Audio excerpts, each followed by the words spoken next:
십자가의 도가 멸망할 사람에게는 미련하게 보이지만은 자기로 여기 멸망이라면 자기로 똘똘 뭉쳐있는 사람한테는 십자가의 도가 미련하게 보이는 거예요. 손해보는 것 같고 망하는 것 같고 그렇게 보이는 거예요. 그런데 구원 얻은 우리에게는, 구원받은 사람한테는 십자가의 도가 하나님은 내가 이렇게 해도 하나님은 더 멋지게 하신다. 마귀는 할 수만 있으면 여기 사람을 이쪽으로 끌어당기려고 지금도 애를 쓰고 있는 거예요. 죄의 땅에 있다가 의의 땅에 와보면은 와, 내가 잘못 살았구나, 내가 나쁘게 살았구나. 이제 우리는 어떠한 은혜로, 어떠한 사랑으로, 우리 주님의 이런 희생으로 우리가 여기 왔는데 이제는 이제 주님을 배반해서는 안 되죠.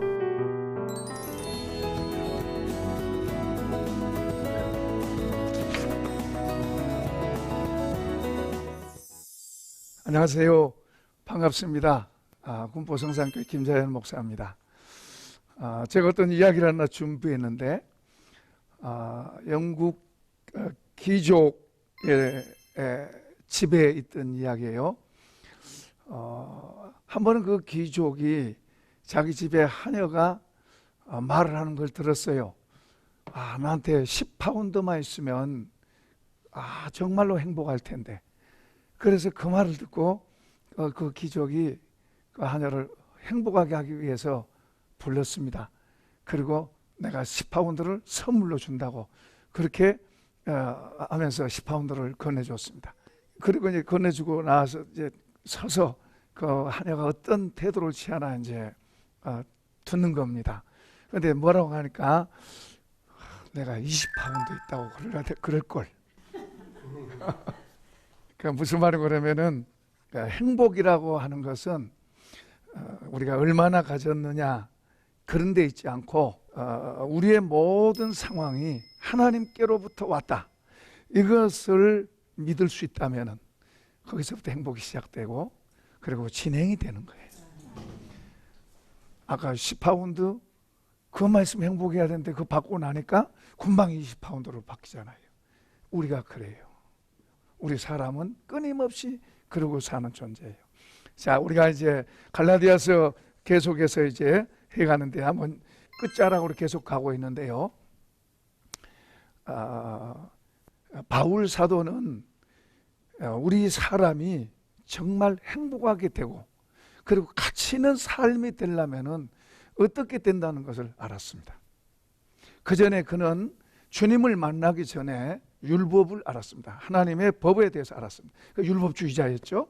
그 율법이 가장 최고의 가치라고 생각할 때가 있었어요.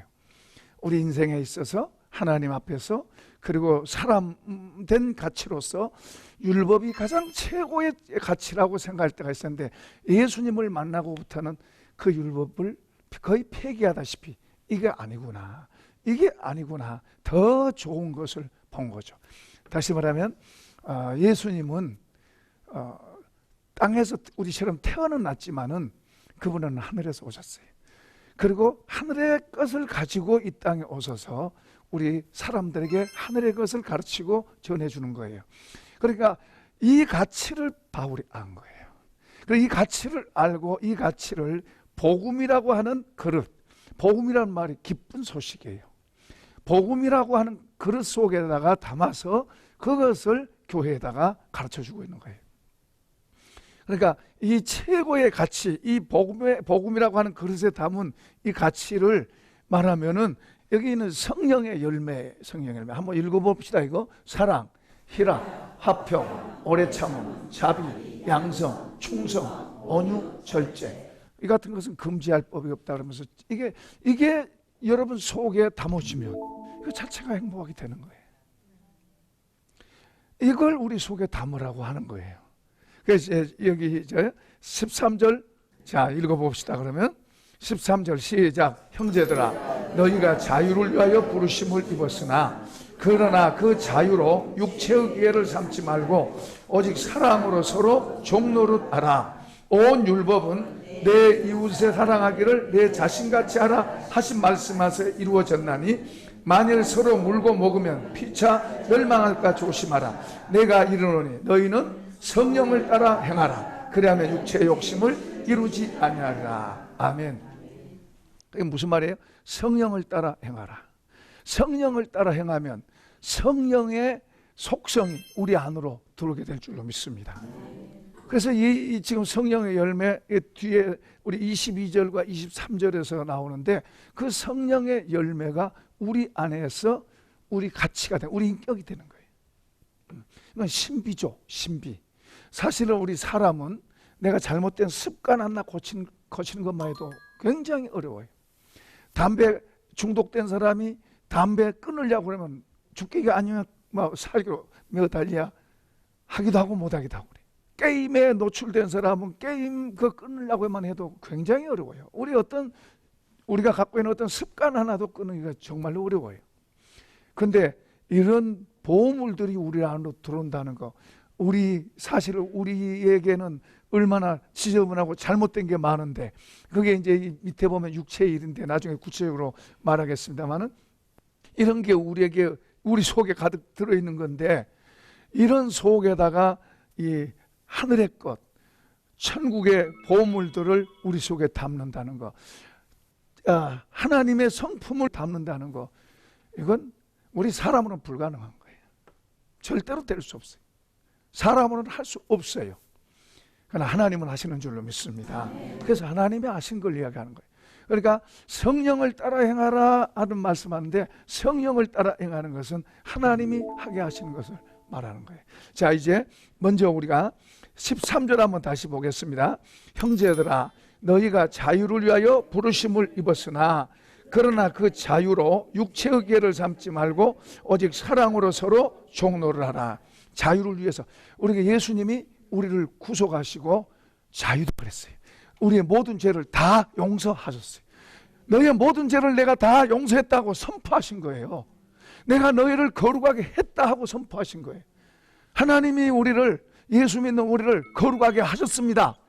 이렇게 선포하신 거예요. 우리를 선포하셨어요. 그리고 하나님은 우리가 그렇게 되기를 원하세요. 기대하세요. 그런데 우리 힘으로는 그게 전혀 불가능한 거예요. 불가능한 건데, 불가능한 것을 우리 보고 하라 그러면 그건 우리 책임이 아니에요. 우리가 할 수 있는 것을 말씀한 거예요. 그러니까 우리가 어디다가 귀를 기울여야 돼요? 사람 말에 귀를 기울일 게 아니고, 세상에다가 귀를 기울일 게 아니고, 어떤 유명한 사람 말에다 귀를 기울일 게 아니고, 어디다 귀를 기울여야 돼요? 하나님의 말씀, 그것을 우리에게 주시겠다고 하는 그분에게 귀를 기울여야 돼요. 그리고 그분이 뭐라고 말씀하신가를 잘 듣고 그거대로 우리가 따라가면 그렇게 될 줄로 믿습니다. 이건 사람이 할 수 있는 게 아니라니까요. 신비한 거고, 이렇게 하나님의 것이 우리 안으로 들어온다는 것 자체가 뭐예요? 신비한 거예요. 그래서 바울이 이것을 복음이라고 말한 거예요. 복음이 뭐라고요? 기쁜 소식. 얼마나 기쁘고 좋으면 기쁜 소식이라고 그러죠. 근데 이제 안타까운 것은 많은 믿는 사람들이 처음에 예수 믿고 은혜 받을 때는 좋아해요. 그래서 중간에라도 은혜 받을 그때는 좋은데 그게 너무 짧은 거예요. 짧아. 예를 들어서 어떤 부흥에 참석했다든지, 어떤 말씀을 듣는다든지, 기도하다가 어떤 뭐 응답을 받았다든지, 기도하다가 뭐 은혜를 받았다든지, 뭐 그럴 때는 굉장히 좋아해요. 근데 그게 길게 안 간다는 거예요. 근데 바울이 우리에게 가르친 것은 길게 안 가는 정도가 아니라 우리는 갈수록 더 하나님의 은혜로 더 많이 채워가야 될 줄로 믿습니다. 그걸 가르치고 있는 거예요. 그걸 가르치고.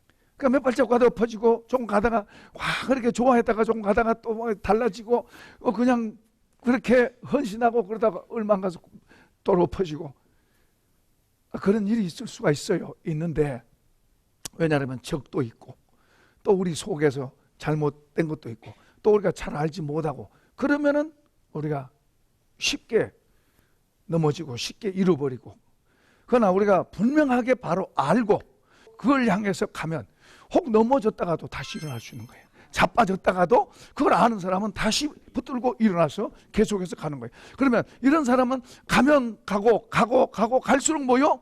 좋아지는 거예요. 모르면은, 해결 방법을 모르면 가면 갈수록 뭐요? 포기가 되는 거예요. 포기. 그러려니 그러고 사는, 그러고 힘들게 안 믿자니 지옥이 무섭고, 하나님이 맷때리는 게 두렵고, 믿자니 고생이고, 이렇게 되면 안 돼. 이렇게 돼. 그러라고 우리를 부르신 게 아니에요.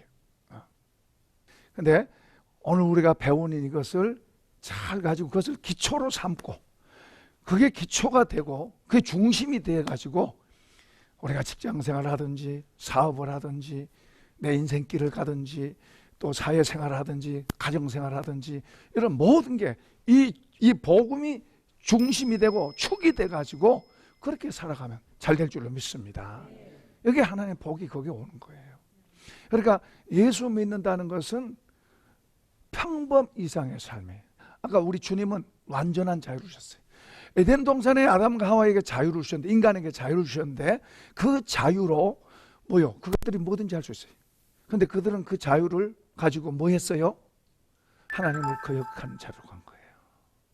그래서 죽음과 저주가 온 거예요. 오늘 우리에게 예수님을 통해서 완전한 자유를 주셨어요. 그 자유를 가지고 내가 주님을 역행해서 살 수도 있고, 내가 도둑질할 수도 있고, 그러나 그 자유로 여기 성경은 뭐라 그래요? 섬기라고 말하고 있어요. 종노릇하라고 말하고 있어요. 종노릇라 그러니까 어감이 조금 이상하지만은 좋은 말로 말하면 섬김이에요. 이 섬김은, 이 자유는 주님의 가르침과 교훈 안에서 주님과 같이 살아갈 때 더 자유가 풍성해져요. 주님이 그랬잖아요. 내가 생명을 주고 풍성하게 하러 왔다 그러잖아요. 그러니까 우리가 주님과 더 연합될수록 풍성한 삶이 되고, 주님과 멀어지면 뭐요? 스스로 내가 얽매여진 거예요. 우리 마음 속에서부터세요. 우리 그리스도인들은 밖에 게 먼저가 아니에요. 세상 사람들은 밖에 게 먼저예요. 밖에 문제가 먼저 보이고 그것 때문에 내가 힘들고 그것 때문에 내가 뭐 좋고 이렇게 말해요. 그러나 그리스도인들은, 예수 믿는 사람들은 내 안에서부터가 문제가 되는 거예요. 내 안에서 형통해 있으면은 밖에 문제가 있어도 그게 복이 되는 거예요. 아까 예와 서두의 예와 이야기했잖아요. 밖의 것을 보고 사는 사람은 예를 들어서 아까 10파운드 주니까 20파운드 있었으면 좋겠다. 내가 20평짜리라도 내 집 하나만 있었으면 좋겠다. 그 집이 가지니까 조금 지나지 않아서 또 뭐요? 30평, 50평 그러는 거예요. 끝이 없어요, 인생은. 그러니까 이렇게 가는 게 아니라 바로 주님이 우리에게 가르쳐 주신 주님의 것으로 우리 속에 담아지면 담아질수록 우리 속에서 풍성함이 일어나요. 그분은 풍성을 주려고 오셨어요. 풍성을 주신다는 말이 내가 이렇게 딱 떼서 뭘 주고, 너한테 내가 집을 몇 채 주고 좋은 차를 주고 너한테 건강을 주고, 그렇게 풍성이 아니고 그 주님 자체가 풍성이고 그분 자체가 저와 여러분 안에 들어와서 풍성이 시작되는 거예요.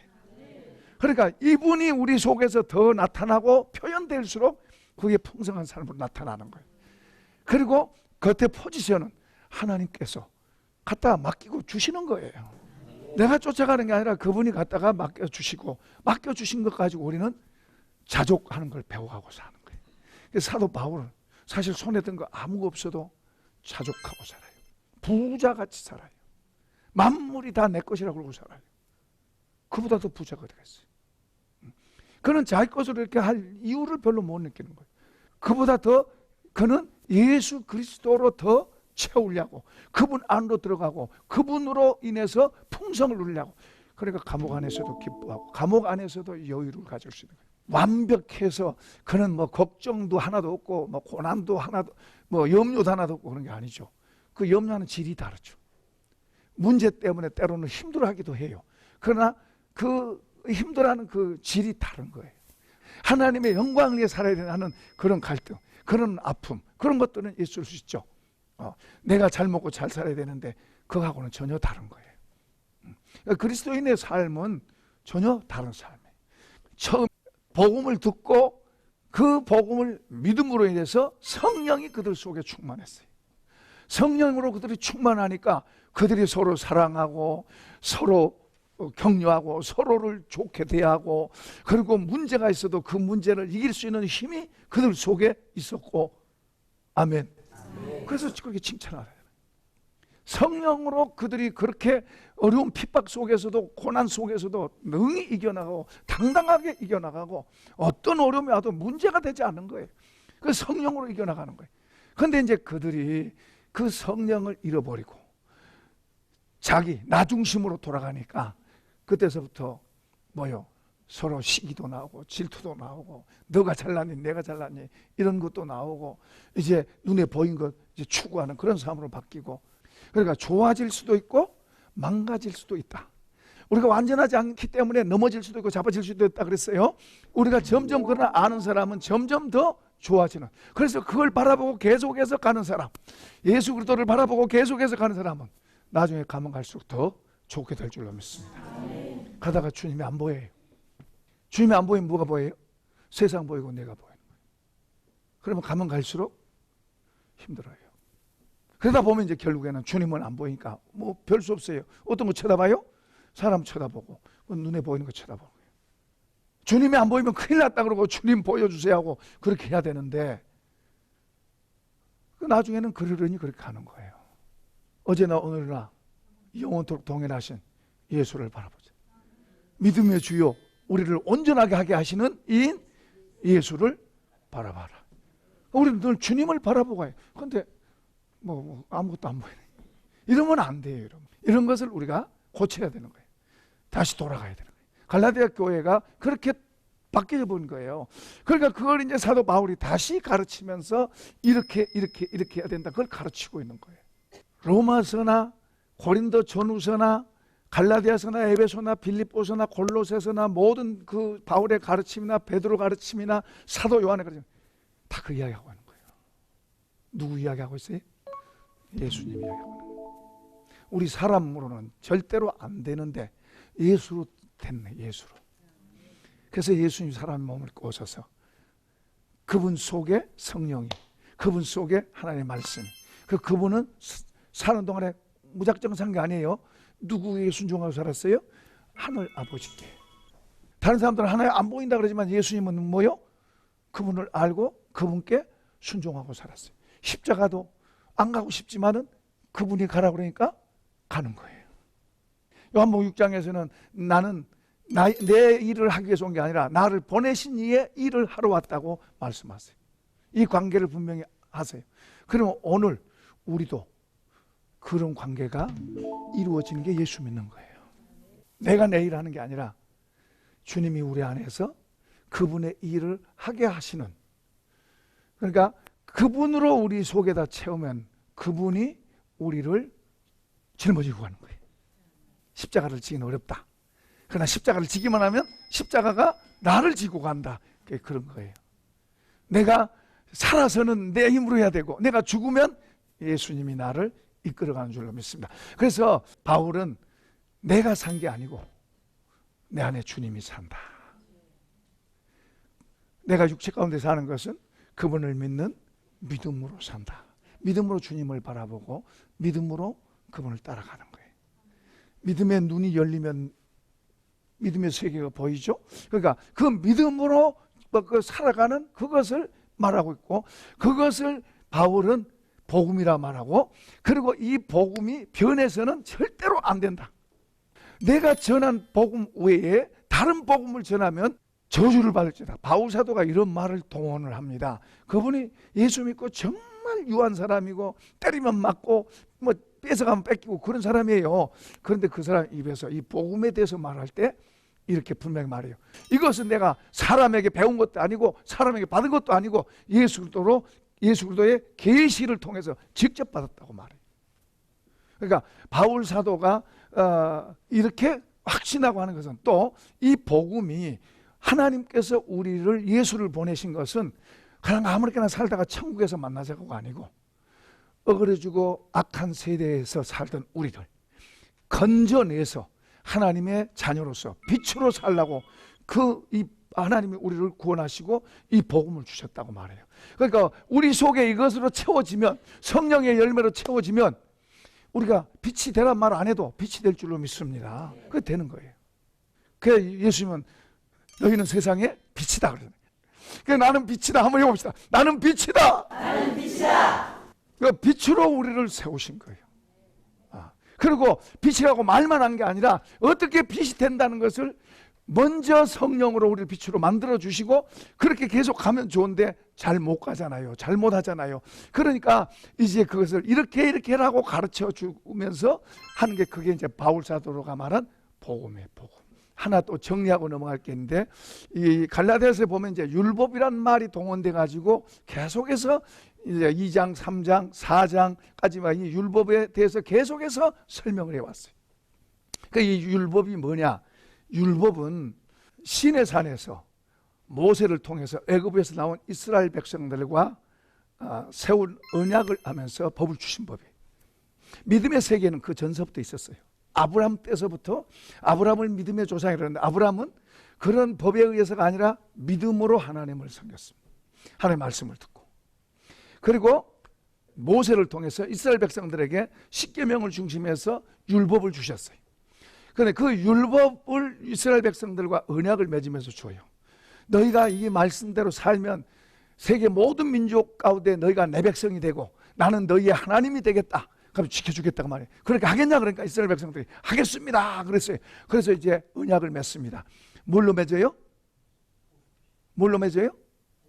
그렇죠. 황소를 잡아서 황소 피로 도장을 찍은 거예요. 우리 그 상대방이 서로 계약 맺을 때 도장 찍잖아요. 그런 것처럼 하나님은 계약을 하나님과 사람 사이에 이스라엘 사이에 황소 피로 도장을 탁 찍은 거예요. 그렇게 해서 계약을 맺은 거예요. 그렇게 계약을 맺고 그들이 그 법을 따라서 사는데 한 사람도 그 법 앞에 완전한 사람이 없는 거예요. 그래서 결국에는 가나안 땅에 언약을 맺은 사람도 못 들어가고 나중에 이제 후대 사람만 들어가요. 그리고 그 법을 가지고 사는 결론이 어떻게 되냐면 이스라엘이 멸망당하는 거예요. 사울 왕, 다윗 왕, 그리고 솔로몬 왕 때 이제 나라가 두 쪽으로 쪼개져요. 그리고 북쪽 이스라엘, 남쪽 유다 계속 오다가 이 나라들도 결국에는 두 나라가 다 망합니다. 북쪽 이스라엘 아수르에 의해서 망하고 그리고 남쪽 유다는 바벨론에 의해서 망합니다. 이게 율법의 결론과 같아요. 그리고 예수 그리스도가 이 땅에 오세요. 물론 예언된 분이죠. 이스라엘은 이걸 기대하고 바라고 있었어요. 이분이 오셔서 완전한 그분의 나라를 이 땅에서 만들어가는 게 그거 이제 교회예요, 교회. 그리고 우리들 각 사람들이고. 근데 교회는 그냥 교회 구성원이라고 다가 아닙니다. 예수를 구주로 믿고 성령으로 거듭난 사람, 하나님의 자녀가 된 거예요. 하나님의 뜻을 이 땅에 펼쳐가고 그리고 하나님의 나라를 이 땅에 펼쳐가고 땅끝까지 내 증인 되라고 그러면서 능력을 부어주시고 은혜도 부어주시고 그런 줄로 믿습니다. 그러니까 교회는 내 임의대로 사는 게 아니고 뭐예요? 주님의 뜻을 받아들여서 그 뜻을 행하고 사는 게 그게 이제 공동체 전체가 그러고 우리 성산교회 그러면 성산교회 전체가 그러고 한국교회 그러면 한국교회 전체가 그러고 그리고 우리 개인도 그 구성원으로서 그걸 중요하게 여기고 살아야 돼요. 그걸 가볍게 여기면 안 돼요. 신앙이 어려서 그것을 잘 모르는 사람은 이제 배워서 알아야 되고 그렇게 해서 하나님의 뜻을 이 땅에 실현시켜 나갈 때 그렇게 살아갈 때 누가 같이 하세요? 그분이 같이 하시는 거예요. 나 혼자 잘 먹고 잘 살라고 하나님 부르신 게 아니에요. 그건 세상 가치가 아니고 세상이 사는